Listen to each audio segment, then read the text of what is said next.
Hi, Hiking Jim here, and welcome to another episode of Adventures in Stoving. And today's stove is the Soto Muka Stove, which is an atomizing white gasoline stove. And it's pretty innovative, actually. What we're looking at here, this is the bottle, and this proprietary bottle, that's kind of a drag, honestly. You have to buy a new bottle. If you've got, most of the bottles are compatible with one another. The only exception is Coleman, but Primus, Optimus, Brunton, Sig, and MSR bottles all have the same thread. Soto has this really wide mouth bottle, and it's, you got to buy the bottle. It's a different bottle. This is their pump. It's a very, very nice pump, very well built, has a really nice handle. And it's a good thing, too, that it's got that nice big wide handle, because I put just a very little bit of gas in here today just to see what that would be like. It took me 250 pumps to get it up to pressure. If you can see it here, there's a little pop-up. And let me push it down. And you see how it springs up, and there's a little red line. I don't know if you can see that in the video, but there's a little red line, and that red line has to be showing for it to be considered fully pressurized. It took me 250 pumps today.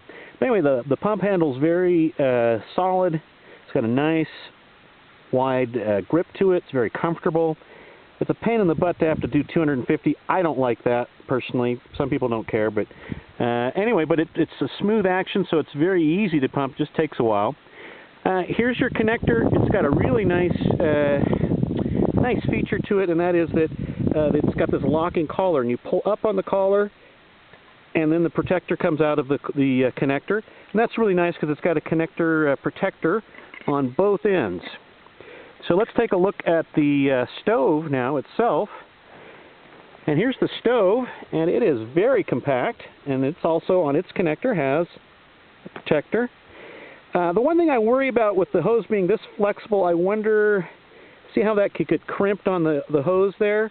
I wonder if that's going to really be a problem over time. So what I do is when I fold it up, I wrap the hose around the outside and then tuck the last little bit in the inside of the legs, like so. Now, of course, you'd put the connector back on, but that way it's not quite as tight of a wind to it if you do it that way, and I think that that's going to be a little bit better because you're not going to get such a crimp at the connector.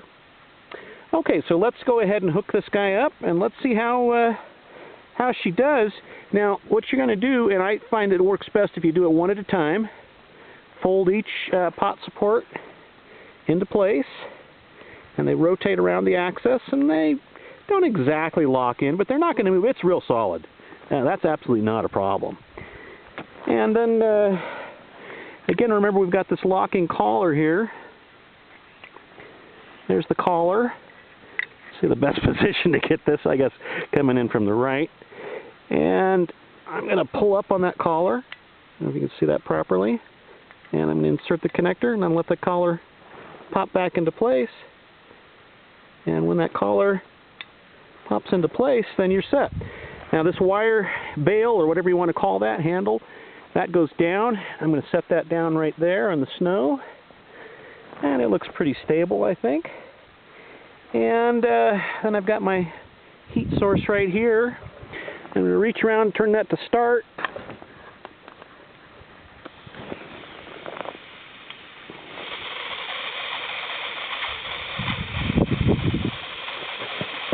Well, just thought of something. We're on a 7,000-foot peak here, so with the piezoelectric, I may be having trouble getting it to start. Let's see here if I try. There we go. Torch number 2. This is a Soto torch too, which Soto also makes, and it's pretty nice.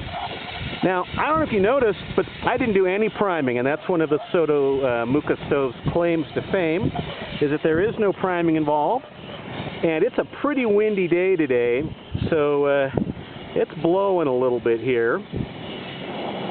There, now, I don't know if you can see it, but it's stopped producing yellow flame generally. So I'm going to turn it to run. And it's producing a little yellow flame now. Now I'm going to put their proprietary, I don't know if proprietary is the right word, but this is the Muka's windscreen here. I don't know if you can see it, but it's got these little vents. Now, something to be careful of don't know if you can see this mark here, but I've melted the windscreen. The windscreen's pretty thin. It's nice because it's lightweight, but the bad thing about it is it will melt pretty easily, so you want to make sure you're well clear on the edges of any parts of the stove itself, or the flame. So you don't want that flame touching. It's a hot stove. You don't want that flame touching the windscreen. So I am maneuvering that windscreen, and you got to watch it because that sucker is a hot stove. Now, like any other stove, if you run it full blast, it's less efficient. So you don't really need to run it at full blast. And I am melting snow here.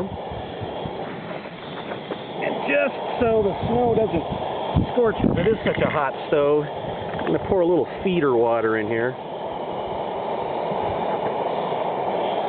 Which I should have done up front, because scorched snow smells like, well, doesn't smell good, put it that way.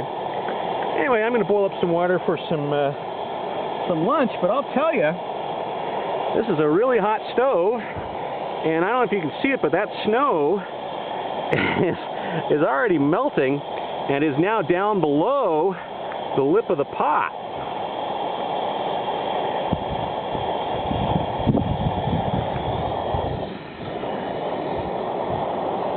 Now, I don't know if you just noticed there, but I moved, we're on a little bit of a slope here, and I've got this on a foam pad to insulate the snow from the stove. The stove also comes with a metal disc. I don't know if you can see it sticking out there, but it's an aluminum disc, similar to what you would have with an MSR stove, if you're familiar with MSR stoves. Anyway, yeah, that windscreen gets good and hot. I don't want that windscreen too close to the flame, so I'm moving it because it shifted a little bit. But anyway, I guess what I'm trying to say is it's a real stable stove. And you don't have problems with things shifting around on here because it really, I was able to move that with the tea kettle open on top without having any worries about having it shift around. I'm going to go ahead and put a little more snow in there because that snow's already melting down pretty good.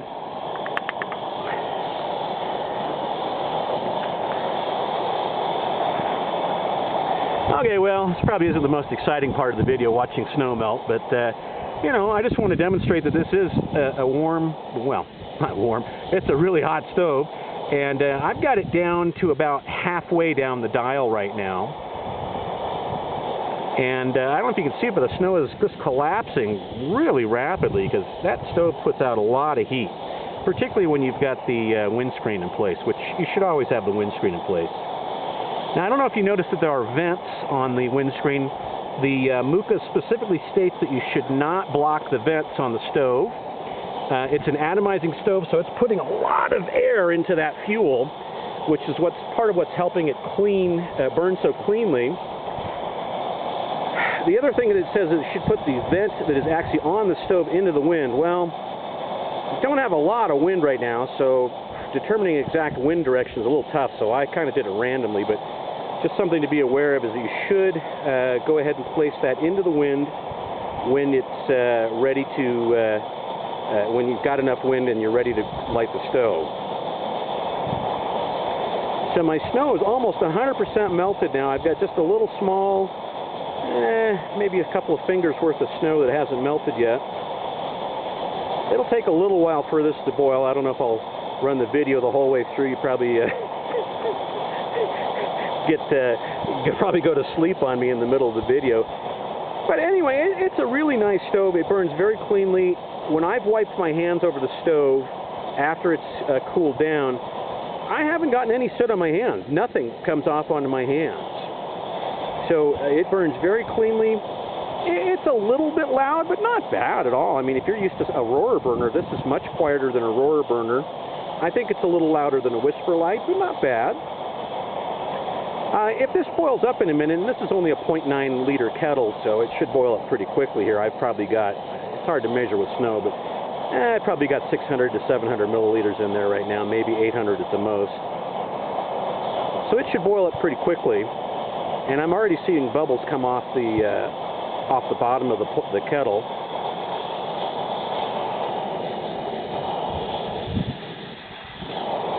That's hotter than I want to put my finger in for any length of time. And a minute ago it had snow melting in it.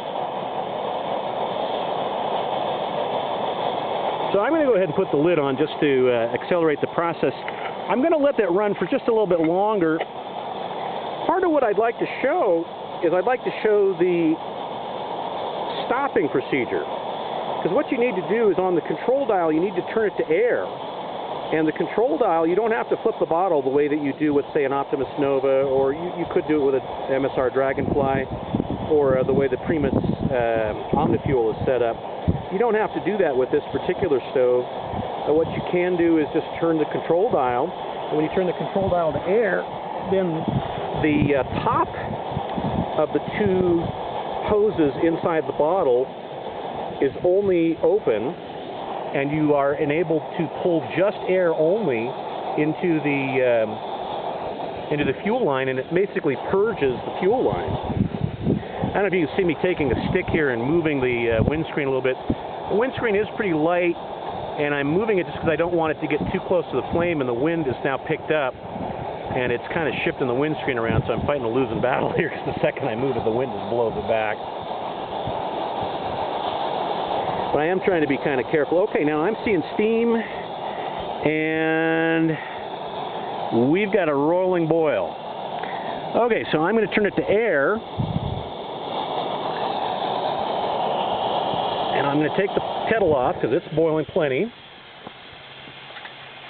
And I don't know if you can hear it, but it's hissing, and there is no heat coming out of there, and that's just letting off the air. Now, the line is purged, so I'm going to go ahead and turn it to stop and pop the control dial down because I want to preserve the heat and the pressure, because it takes about 250 pumps at this level. I only have maybe a 3/8 of an inch or so of gasoline in the pot, so it takes a long time to pump that thing. It took me 250 pumps, which I find to be a pain in the hiney personally. So I'm going to preserve it after it's been purged, preserve the air pressure inside the bottle. Anyway, that's your Muka stove. It's a great little stove. I'm going to see if I can pick this up without burning myself too badly here. It cools down pretty rapidly because it's got so much surface area. But there's the Muka when it's all set up. And it's a great stove, and you just saw me take snow, melt it, and boil it in very short order. And I tell you, that's a much more powerful stove than a lot of them out there. Certainly for a white gasoline stove, it's a powerful one. The consequence of that, of course, is you do burn more fuel.